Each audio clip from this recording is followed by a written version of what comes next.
Hey, Warpugs. So, the Great Blue Blob, hence the mood lighting, requested a specific video by PancreasNoWork. And his tagline, his comment underneath says, "He finally did it! This is Karl Franz, Prince, Emperor, and so much more." Now, this is being done by PancreasNoWork, who's a rabid elf lover. There are some things we just have to forgive our neighbors for. Other things, like the Tau, we simply cannot forgive anyone for, and they must be exterminated as quickly as possible. But, for this one, we're going to sit back, have a drink, like I have in my hand right here, and we're going to enjoy PancreasNoWorks talking about Franz. Now, if you are very unfamiliar with Warhammer Fantasy, PancreasNoWorks is a great source. He also has a lot of really good comparisons as far as, you know, what universe would work against which one. I take particular enjoyment in how the Forerunners fare in the 40k galaxy, because frankly they would just stomp all over the 40k galaxy and nothing can convince me otherwise. Aside from that, there's very little that I actually disagree with him on in terms of like lore-based comparisons or things of that nature, because frankly me and him think along the same kind of terms. So we're going to sit back and just enjoy him talking about Karl Franz. Now, what do I know about Karl Franz? I know that he leads the Empire. That's about it. I know very limited amounts about him. I know he died and was resurrected, everything else like that. Some of you guys might be wondering where my next lore video is coming out. As soon as I get my artwork done, it will be released to the Patreons. I have to get some artwork done for the thumbnail, figure out how I'm going to do that, because I'm changing the way the 5-ish minute lore artwork looks. I've got to get that done. I've got to drag Valk, and me and her have got to stop yelling nonsense at each other so we can get that taken care of, because I want one simple thing, and I can't figure out how to do it because my brain is a brick. In any case, let's get into it. Karl Franz, Prince, Emperor, and I can't speak English. Oh, today's the day. Mark it down, whatever day this ultimately goes up, because now I'm finally forcing you all to listen to me talking about Karl Franz. Get ready to listen to me fanboy over the single best Warhammer fantasy character. Nay, the single greatest of all Warhammer characters, period. Okay. A greater emperor than Biggie by miles. One That's not really a high mark there, is it?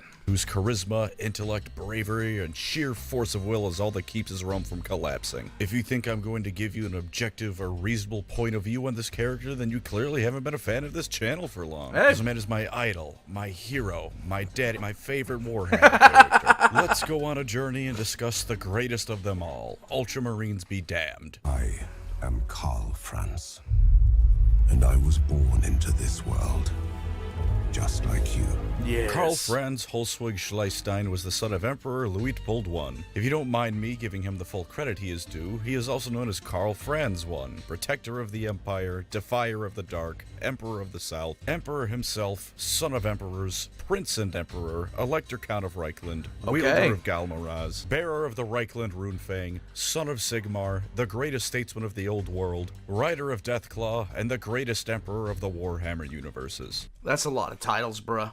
I only made some of those up, and I can assure you that each and every one of them is fully applicable. Not quite as many titles as Cetra, but he's earned every single one of them. Yeah, as long as he doesn't yell out imperishable every 5 minutes, I'll be fine with him. He was born in the year 2470 in the Imperial calendar. At least I assume so. The wiki said he was an infant in that year, and infant usually applies to people that aren't one yet. But if I'm wrong and miss his age by an entire year, please let me know in the comments so I can flog myself for disrespecting the Prince and Emperor so grievously.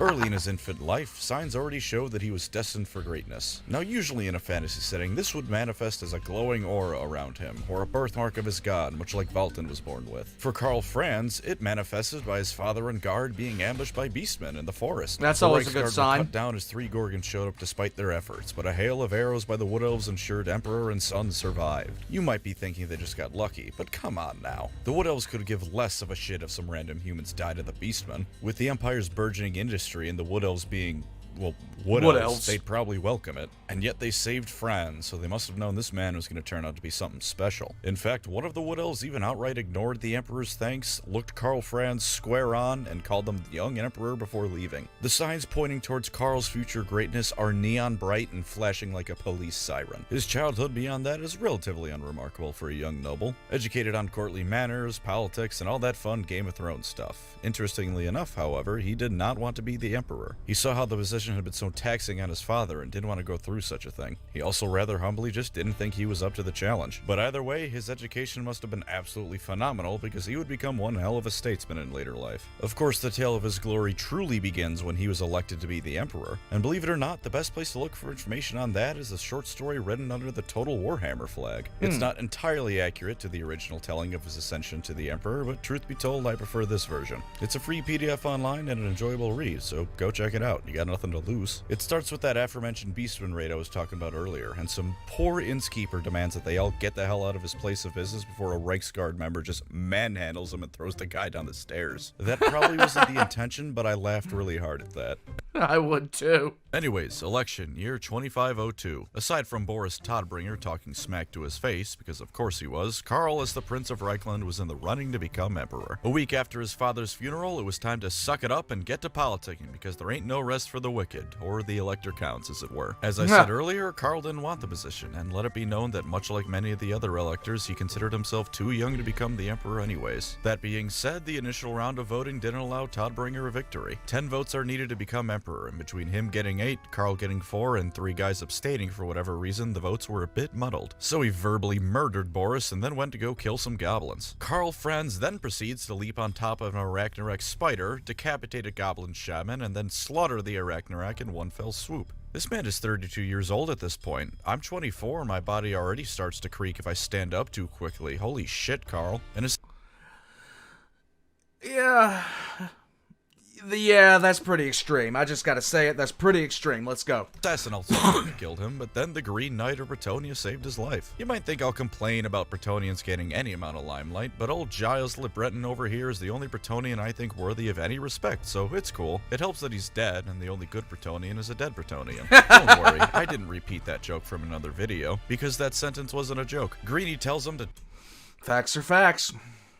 Facts are facts, and good times rhymes with war crimes. That's also a fact. talk to Leon Kerr, so Karl marches to Bretonnia alongside one of his fathers and indeed his old friends, Maximilian, the Elector Count of Ostland. He and Leon have a private meeting where Leon says he must become the Emperor. Karl again says he's not worthy, and Leon Kerr provides several good reasons as to why he is. After killing some orcs together and speaking further with the man, Karl finally resolves to try for the Imperial throne. Leon Kerr's depiction here almost makes me not hate him. Then I'll load up an Empire campaign and he captures Marienburg and I hate him all over again. To cut short what happens next, Karl Franz proceeds to display the finest politicking I have ever seen. He goes on a tour of the Empire and convinces every single Elector Count to vote for him, from the Halfling's chief to the rest of the provinces. While he won over Middenheim by giving one hell of a speech about unity, the rest of them get conned without actually getting conned. Franz promises all sorts of different reforms and taxes that sound like they're going to be undercutting each other's rivals, but in the end, everyone benefits. He doesn't tell a single lie either. He's just so goddamn smart he words his arguments in a way that shows the benefit to everyone and makes all the electors think that they're coming out on top.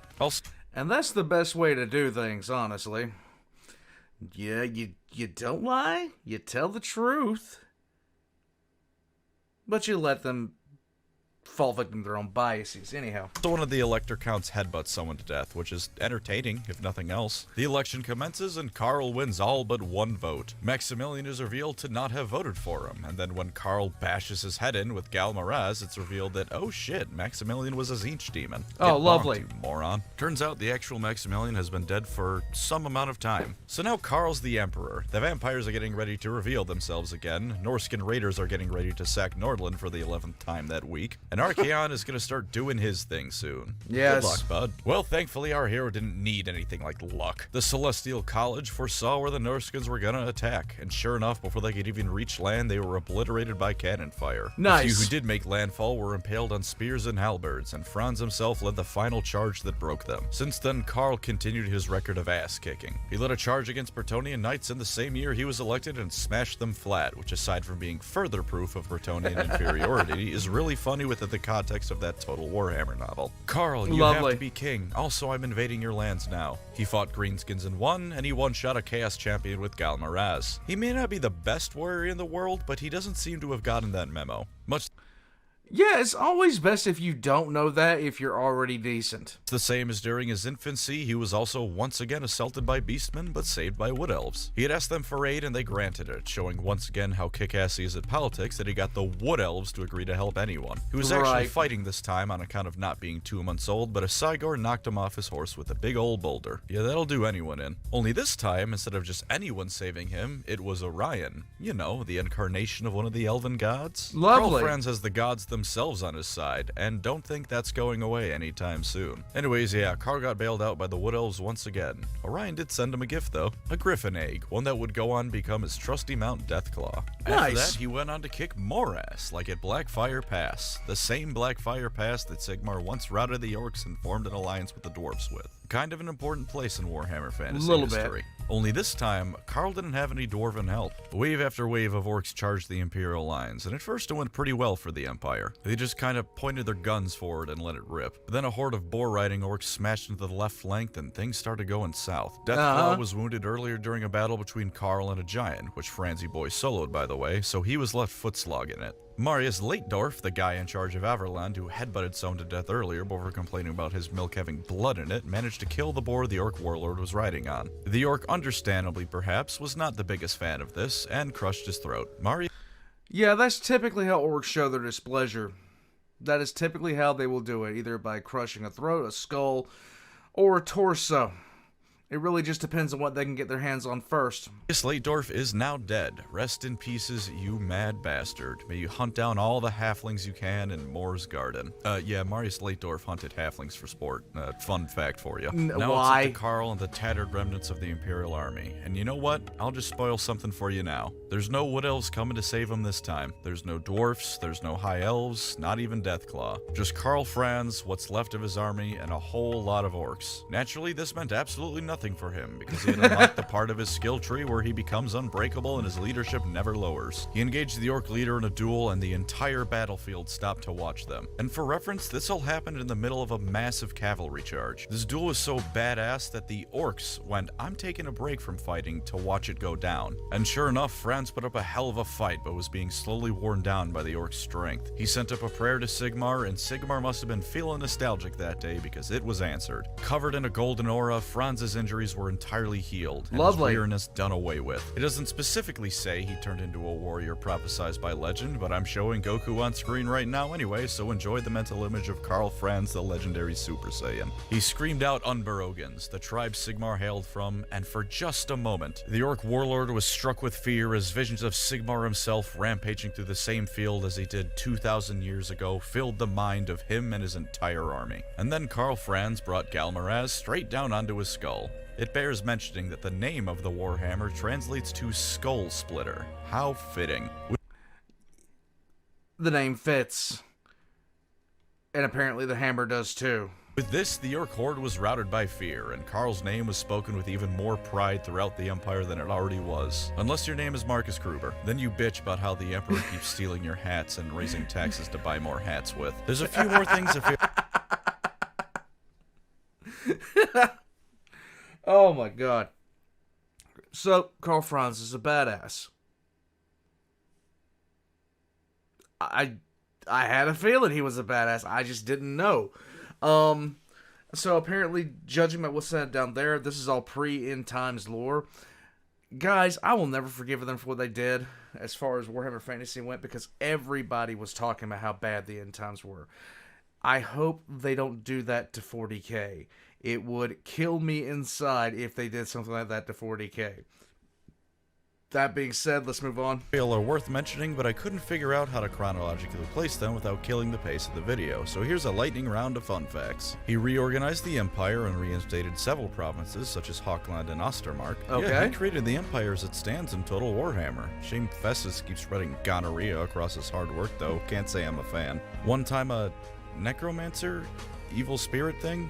Whatever the hell Drakenfels is, the dude used to boss the Chaos Gods around in old lore, so he's a badass. Tried to kill Karl Franz until a vampire with a very obnoxiously long name saved his life. There's this dude named Voland who leads a well-renowned mercenary company who's rumored to be Karl Franz's bastard son. This isn't really important, but the wiki page on his mercenary company says they're willing to be hired by anyone except for Bretonians. Very based. Big fan of that one. He had kids with and later married one Maria Louise von Wolfen, a woman who was Karl's old childhood friend and nothing else. They had a son named Luitpold and a daughter named childhood friend and nothing else. Maria Louise von Wolfen, a woman who...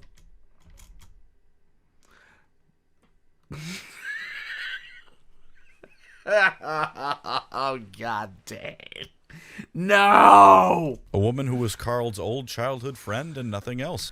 Yeah, there's the Habsburg chin right there. That's the Habsburg chin. Yeah, I'm not surprised. They had a son named Luitpold and a daughter named Alia. I don't know who that other woman is in this painting. Seriously, if anyone has anything on her, please let me know. There's Karl Franz, Mrs. Franz, Franz Jr. but a girl. Who are you, other woman? Oh, and in first edition Warhammer Fantasy Roleplay, he fucking died. Don't worry, he got better though. GW realized it couldn't kill Karl Zoggen Franz, so they retconned that. Anyways, it's time to talk about the end times. You want to see how quickly I can breeze through this so we can stop talking about the end times? Karl went to work rallying the Empire while Balthasar Gelt raised the Auric Bastion, a fuck-off huge wall to keep out chaos. The Changeling tried to murder him, and Gelt did a bit of a goofy and tried to murder the wrong guy thinking he was the Changeling. When Mr. Supreme started raising zombies, he was outed as a necromancer and the Auric Bastion fell away without the support of him and all of his wizards as well.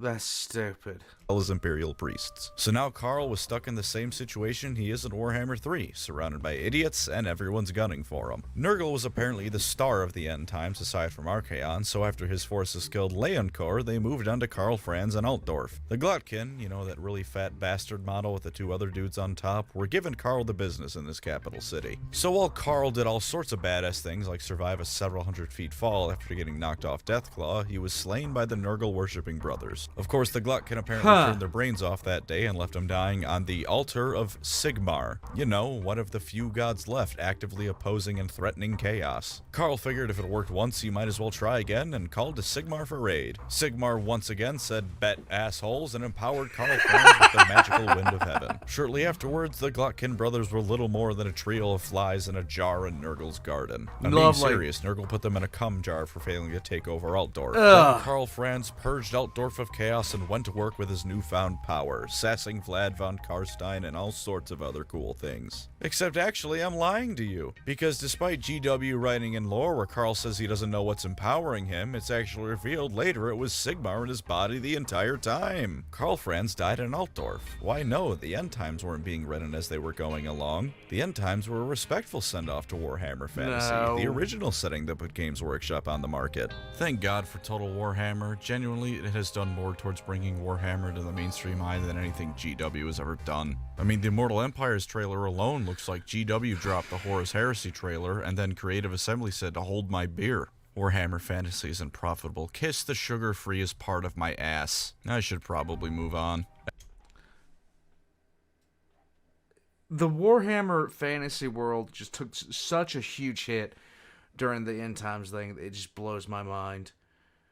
And I'm really glad they made the Total War Warhammer games. I'm really glad. There has been a list of games that I've wanted to see out, and one of them was that.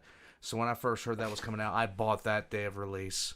As of Age of Sigmar, I'm dropping the pretenses, he's the Celestin Prime. I simply do not care if there is anything that could counteract this belief. He is the leader of the Stormcast Eternals because he is too goddamn amazing for anyone else to do it. You might say, but they've never dropped any hints besides saying the Celestin was a king in ages past, and Karl wasn't a king, he was an emperor. But allow me to do some disabasing of any arguments that might be presented before me. Okay. 1. Sigmar has been referred to as a king, and the Empire as a kingdom, therefore making Karl eligible for the seat of Celestin Prime. 2. Balthasar Gelt is back as a Stormcast, and I believe his chief rival in the old colleges of magic is as well, so there's no reason to think Karl wouldn't be back as one. 3. He's definitely done enough heroism to earn a spot as a Stormcast. And 4. He is the Celestin Prime. You are arguing with Karl Franz's #1 simp over whether or not Karl Franz became a demigod, my dear straw man. Do you really think I'm going to accept anything less for him than being the leader of the Stormcast Eternals? Doubt. I am 110% biased in this matter, and I don't care in the slightest. And if anyone has the balls to suggest someone like Leoncor is the Celestin Prime, then there is a special place reserved in Shyish just for you and your shit opinions. I am not getting defensive, I am getting offensive. You could give me the single largest list of factual reasons why he isn't the Celestin Prime,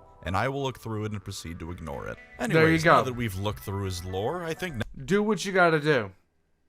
Denial is, like, you just have to deny anything you don't agree with. That is what Grimaldus taught me. Grimaldus taught me a very important lesson, and that is, the truth is not acceptable. And if he is not the Celestian Prime, then the truth is not acceptable.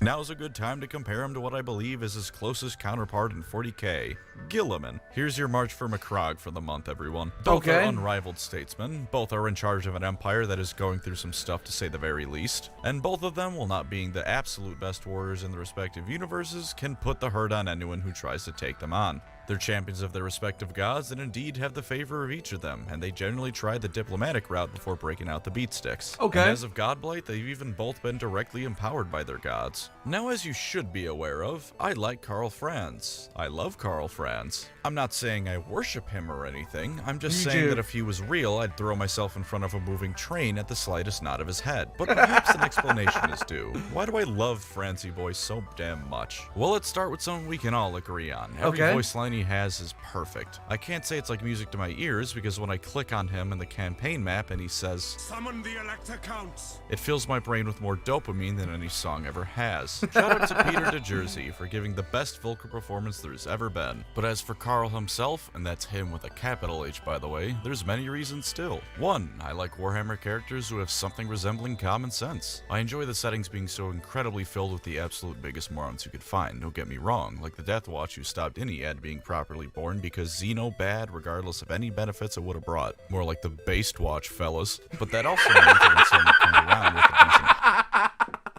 head on their shoulders like Gilliman or Karl, they're automatically in the running for me to like them purely based on that. And Karl has one hell of a head on his shoulders. He can smooth talk his way out of the Rainbow Dash jar. I should know because my miniature of him speaks to me at night and tells me what videos I should work on the next day. Squabbling electors or dwarves and elves arguing, doesn't matter, he'll get everyone.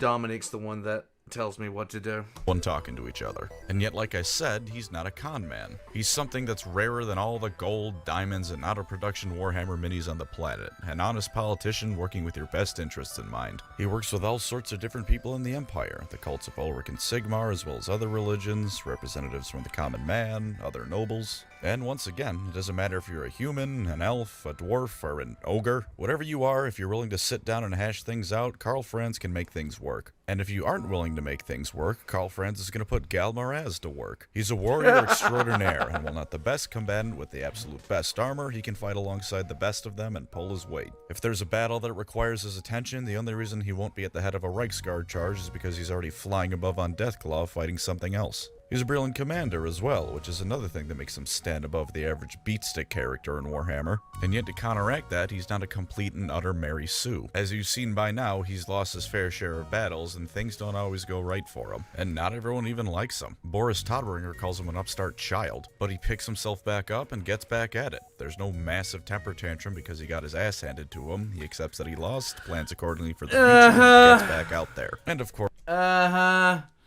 Of course, he has the divine favor of Sigmar backing him. And you know what? I like that about him. Especially in Warhammer, I don't think there's enough of that shit going around for the good guys. It's just constant showcasing of the Chaos Gods empowering their servants, and it's very nice to see that sometimes the good guys can get a boost like that. And Karl certainly puts it to good use, beating Greenskins and Chaos Lords to death with the power of the Holy Spirit. He's never once wavered in his duty either, no matter how frequently he comes to blows with more mundane threats like orcs or more chaotic threats as it were. He never falters or becomes corrupted. He just keeps at it. There's no risk of chaotic corruption with him, only the risk that whatever...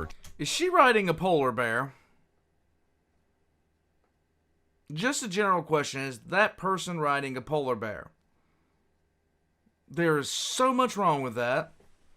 And I can see so many ways this could go badly. Chump that tries to take him on is going to stain his armor. He is genuine in his motivations as well. He works tirelessly because he believes in his cause of the righteousness of his country, and that what he does is vital to hold back the darkness for just another day.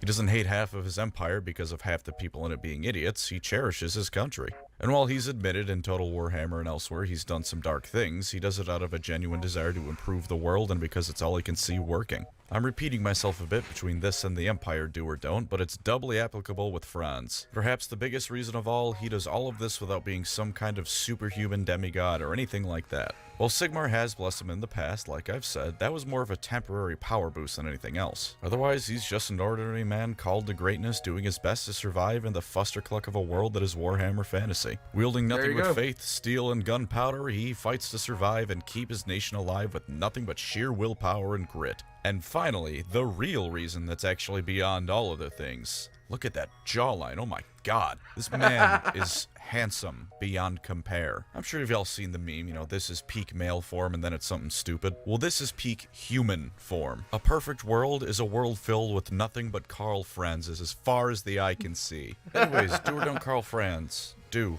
That's the segment. This entire video has been lore positives for the man, and I'm not giving you lore downsides to this man. They don't exist. There are none. He's perfect. As for gameplay, he's an all-rounder lord who can move fast, hit hard, and take a bit of a hit. Don't put him against the cheesiest ward save lord and it'll do just fine. His campaign is currently in a rough spot, but that's the Empire as a whole rather than Karl Franz. Yeah. And there is Karl Franz, the greatest statesman of the old world, and many more plaudits I could give him. Plaudits, that's a fun word. Thanks for the new word, Andy. I hope I've enlightened you all to this wonderful man. May he guide you ever onwards to glory. Yes. Thank you, of course, to my wonderful channel members. You were the Burgomeisters. All right, here we go.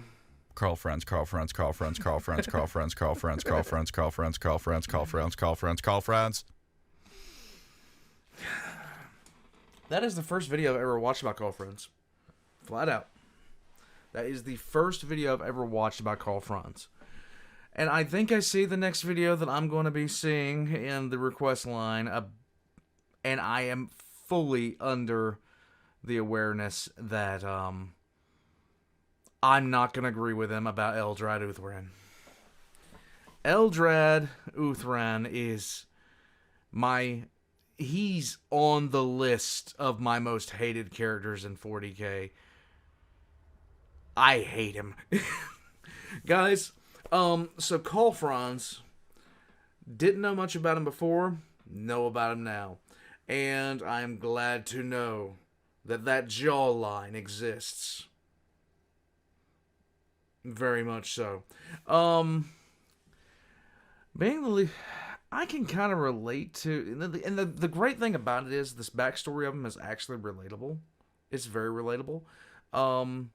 Most of us grew up in houses where, if you had a good relationship with your father, you saw the kind of things he went through with his job, and you never wanted to do what he did. Well, I was underneath the same kind of thing. I never wanted to do what my father did. He seemed just stressed out all the time, and I saw what it did to him, and I just didn't want to do that. And fortunately, I didn't go into that line of work I did go into his career for a while, but not the same part of the business that he did. But my body broke down a lot quicker than his did, and I mean a lot quicker. When my dad was my age, he was capable of doing so much more than I'm capable of doing now, and he was just he is still a tough guy. He is still, my father is very, very important to me. Just no way, shape, or form can anybody ever dispute that for me. But everybody has that one person in their life that they really look up to, and they see what they go through with their position or their job, and they're just like, I don't want to do that to myself. Even though I really respect this person, I don't want to do that to myself. So I get the backstory of Karl Franz. I really, really do. This is why I really like PancreasNoWorks. He presents lore the way that I would like to present lore, that I would enjoy putting stuff out there. So, hearing about this person for the first time, I know about the Electric Council, I know about all that kind of stuff. I didn't know what he did. I didn't know where he came from or anything like that. And I had no idea that Warhammer that has been the symbol for the game flat out for a very long time actually had a translated name. Skull Splitter. Lovely. Guys, PancreasNoWork Links are going to be in the description down below, right next to my own. I invite you guys at any point to go down there and check his channel out. You will learn a lot. You will enjoy every single video. No doubt in my mind. None whatsoever. As far as myself, hey, hit the like and subscribe buttons, guys, if you haven't already. Leave a comment down below. It helps me out with the algorithm. If you'd like to help the channel by other means, I have a Patreon down below. And, yeah, I have merch by Valk. I will be... Well, I'll probably be getting ready to turn in a little bit here. I'm kind of tired. It's getting really late at night. It's about that time. I'll catch you next time, guys. And, hey... As long as you don't like Eldrad, you're okay with me.